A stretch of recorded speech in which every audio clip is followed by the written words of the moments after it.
Rendering We browsing got the interface. final day. Look through memories aglow.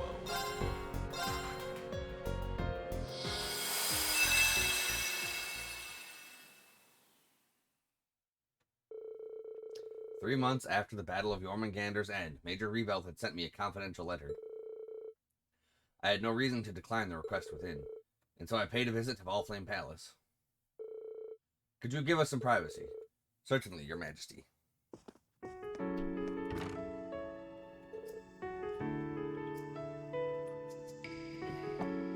So this is it. This was my dad's study.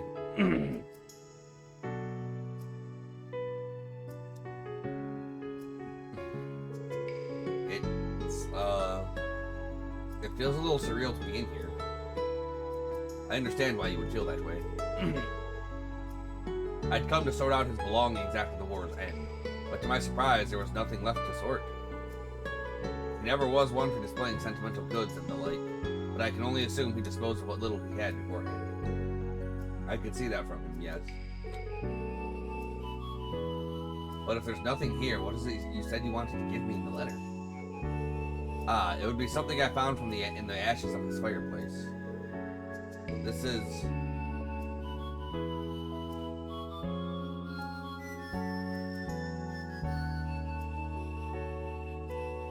a family photo of us. Judging by its date, I should think it came from his diary. Nothing else remains of the diary itself, unfortunately, but I thought you should still have this. Please, take it. Thank you, Your Majesty. This is more than enough for me. Knowing he treasured this photograph till his last days means more than words can say. I'm grateful you thought of me when you found it. Then all is well. He was a lucky man to have you as his son. It was regrettably difficult for me to mourn him in public with his role in this war. But when I heard you were able to carve his name into a grave he'd made for your mother at your old home. Yes, I took the chance that I was nearby for a branch campus assignment. It's a quiet area of the suburbs, so I'd like it if he and my mother could rest in peace there. Gileath was a great friend to me, and a proud hero who lived in service of the Empire. I shall make him my visit to visit his grave myself. I'd like to visit the Lance Maiden's grave in Crossbow as well. I'm sure they would appreciate you being there. Not that I knew either of them well enough to speak on their behalf, of course. That is just as true for me, in a sense. I'd seen him as a politician, but I'd only caught the slightest glimpse of him as a father. It's never too late to begin learning more. However, even if he is no longer with us. The great twilight is over, the nation's suffering has come to an end. There's no better time to gather up the pieces we missed during our time of conflict. Yes, I suppose you're right.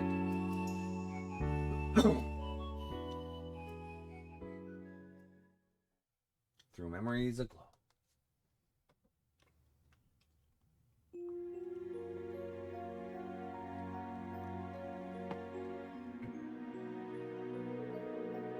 The more I look at it, the more surreal it feels. I saw something similar in the spectral moon mirror, but it's hard to imagine he used to smile like this. Guess that goes to show how little I really knew about him. Indeed, Rain. Hopefully I can find more little things like this to take good care of them.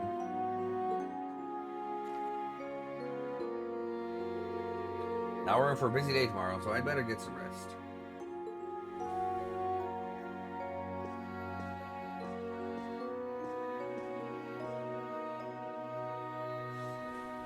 Indeed, you had better.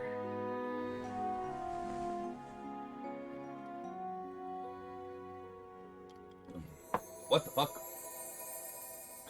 Spooky cursed photograph? No!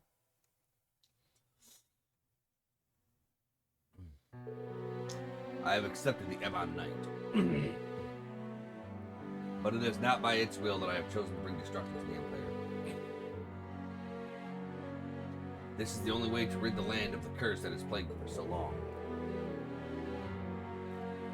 To end this world my loved ones call home will require renouncing my very humanity, yet it is a price I am willing to pay.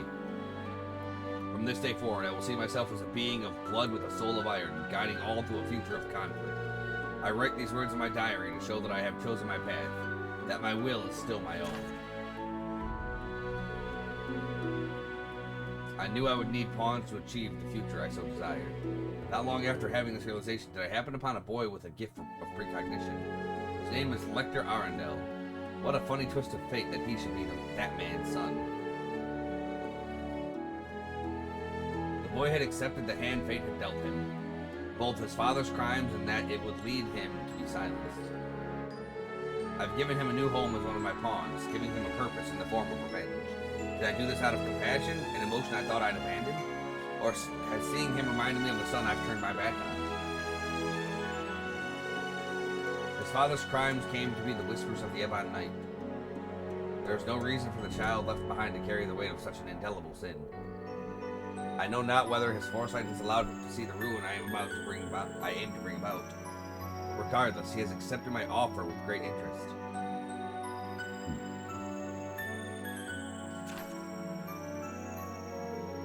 My next meeting has come soon after my promotion to Chancellor of the Imperial Government. While on a state business meeting, or with the four great houses, I happened upon a fascinating young man. His name is Rufus Alborea, and he appears intelligent as he is hollow on the inside.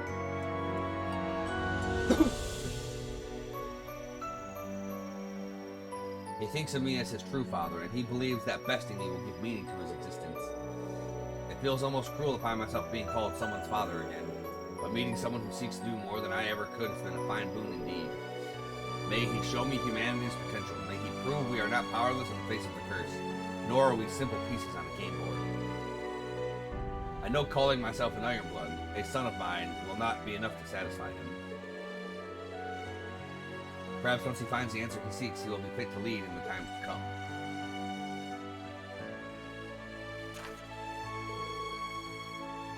Two years have passed since my appointment to Chancellor. Rufus and Lecter have served me well, and word about the Ironbloods has begun to spread. What has dampened this is the passing of an old friend from Thor's. The circumstances surrounding his death are highly suspicious, enough for me to suspect that the Ebon Knight was to blame. It was when I went to handle the matter personally that I happened to meet his daughter, Claire Rebound. In a clear manifestation of the Ebon Knight's dreaded hand toying with Arabonian lives, the tragedy had awakened a peculiar gift in her, a kind of enhanced cognition.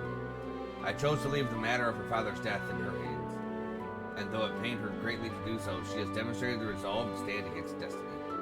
Thinking this meeting is to also be fate, I have invited her to join the Ironbloods as well. What will she discover on this road to ruin?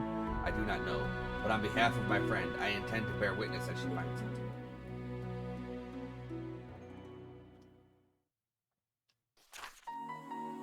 His diary is crazy.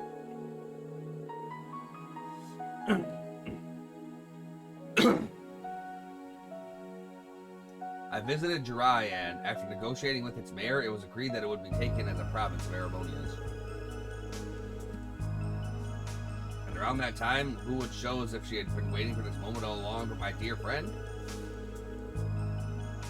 I heard she was calling herself the Steel Maiden after accepting a position in the society. But when talking to her, she was still the same as I'd remembered. She still thought to express concern for my well-being. With Jirai now under Imperial rule, the seeds of the curse have begun to blossom. The stage will soon be set for the rivalries. When I told her this, she left without saying much more. She deserves so much for what she has endured. I wish I could have let her know, but perhaps she too would prefer to appear strong.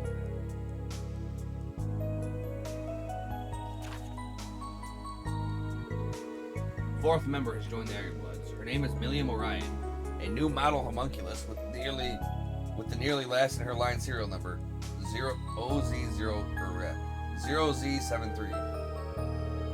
As pure and innocent a being I have ever seen, she was quick to gain a sense of self, developing in the blink of an eye. Milliam has been able to give the Ironbloods what I cannot. The more time they spend with her, the more I see Claire and Lecter's expressions soften. I can only hope that through her they have regained a small portion of what the Ebon Knight took away. What a sinful manner of forging a sword, and what a fitting manner with the end it is destined to bring. I have long accepted that I will bear any sin for my goal, knowing full well my fate will be to accompany Ishmelga to Gehenna's depths.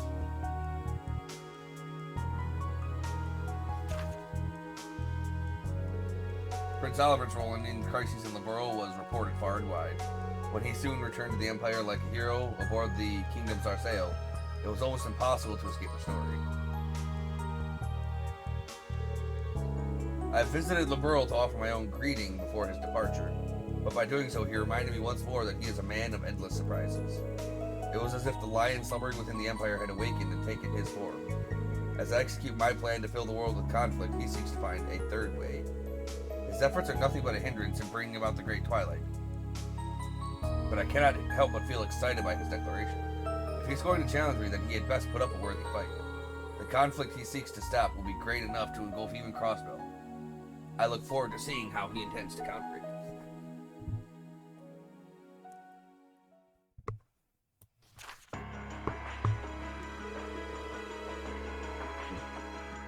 I received word that students of Thor's military academy would be coming to the capital on a field study. And among their class 7 was a familiar face. I had been given updates on his growth from Teo and Claire, but this was the first time I had seen him as a young man. I could see right away that he had become just like his mother, a kind soul who valued the well-being of others over himself. He is the picture of health now, and for that I am grateful. I regret to write, however, that the curse had had a clear influence on him, adding to his eternal strife. I knew it was bound to happen. He has the heart of one closely linked to the curse. I dare not think of Kashia's face as she watches us from heaven, or the pain she must feel seeing the cruel fate I have thrust upon our child. Does she know that if he cannot control himself now, he has no chance of surviving the days that are yet to come? It won't be long before the Great Twilight is upon us.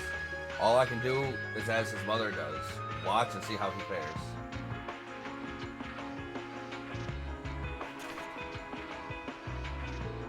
October 30th, the newly independent Crossbell destroyed our Corellia fortress. As foretold in the Black Records, this led Arabonia to declaring war on Crossbell. There was one development, however, that it did not foresee. Crow Armbrush, the grandson of Jiraiya's mayor. He was but an ordinary boy on the surface, belying the searching vehemence beneath his skin that gave him the strength to match even me. Though everything has been proceeding as planned, he has allowed me to see the heights of humanity's potential for the first time in a long while. At the same time as this developed, another came to be as I feared it would. Green Schwarzer has accepted becoming an awakener for Valimar. The Ebonite's power grows ever greater as the Civil War rages on. The Ashen Knight may be quite capable, but without sufficient resolve, it will fall against the Ebon Knight with ease. As the one who thrusts this upon you, I doubt you would ever want to hear this from me, but only you can change your course. I dearly pray for what you will find. I dearly pray you will find the will to fight against your fate. Damn, Dad, you are a bastard. Through and through. July 18th. The Grawl of Erebos has made manifest. Prince Oliver had broken through all attempts to obstruct him, reaching the scene. And all for naught. He has met a tragic end. Human life is but dust to be scattered by the winds of fate. Be you commoner or nobility, hero or villain. Even he was no exception to the rule, and fell like any other. His loss is a deeply tragic one, for I had thought him uniquely capable of rebuilding the Empire after the Great Twilight's end. The wings of the hero have broken, and in the despair that followed, the sword of the end was swung at last. With Millium's grievous demise, the final restraint chaining Green has been unbound. He has been consumed by the curse, becoming the sacrifice decreed by fate so long ago. I nearly thought he would succeed in suppressing its hold on him with how long he fended it off. It may be for the best that he will live through this miserable period as a mindless ogre. By the time he returns to his senses, the Ebon Knight and I will no longer be of this world. I would ask that he be able to rest until the rivalries have reached their climax.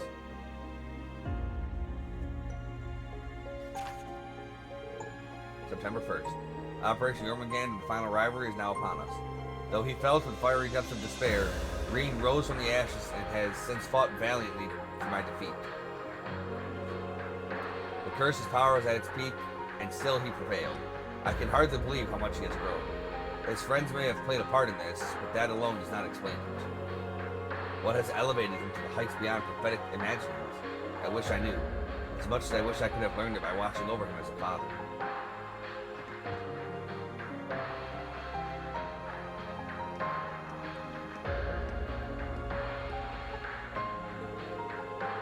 This isn't like me at all. I shouldn't be losing myself at such a critical point. Should he somehow defeat me, my son will be forced to bear the full weight of the curse's power. Yet if he has the strength to oppose me, then I will take it as my first and final paternal duty to see him wrested from my grasp. Hey, Ice Dragon, how you doing this morning? To hope for miracles in this world is a fool's errand. Still. Goddess, are you so merciful as to lend your ears to one such as me? No, she's not. Adios does not like villainy. If so, then I pray, please shine your light on Reen's life or some crap. It moved too fast. So does that all get, like, transposed into our memory through our sleep? Does Reen know everything in his diary now from that picture because of that? Huh? Maybe. That felt too real to be a dream.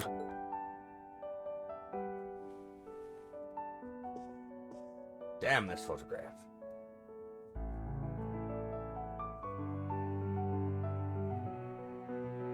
I could be wrong, but I think I'll trust my gut on this one. He was always prioritizing the happiness of others, while shouldering burdens one should never have to bear alone. Like father, like son, huh? I wish I could have done more for him. It's fine, Reen. You're fine. It's all good. Right. I still can.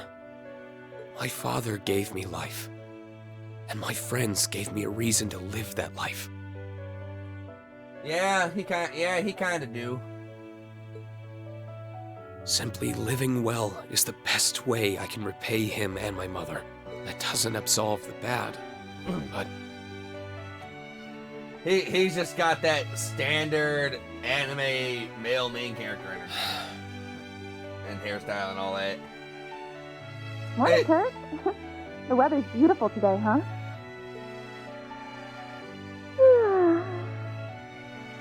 I'm so bad at waking up early. Yeah. Good morning, Yuna. Alpina. And what a coincidence. You, Jay, and Ash are coming out at the same time. A new day, a new diet to keep myself cute for the instructor. I binged on way too much sugar last night. Thought I could sneak out before you guys. No skipping out for you, Grumpy Gus. Now let's get to running. Time to start the day. Indeed, Green. Indeed.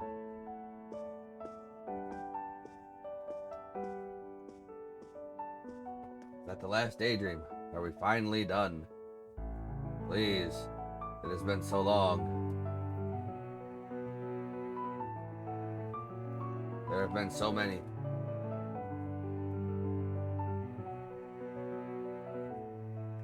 Hey.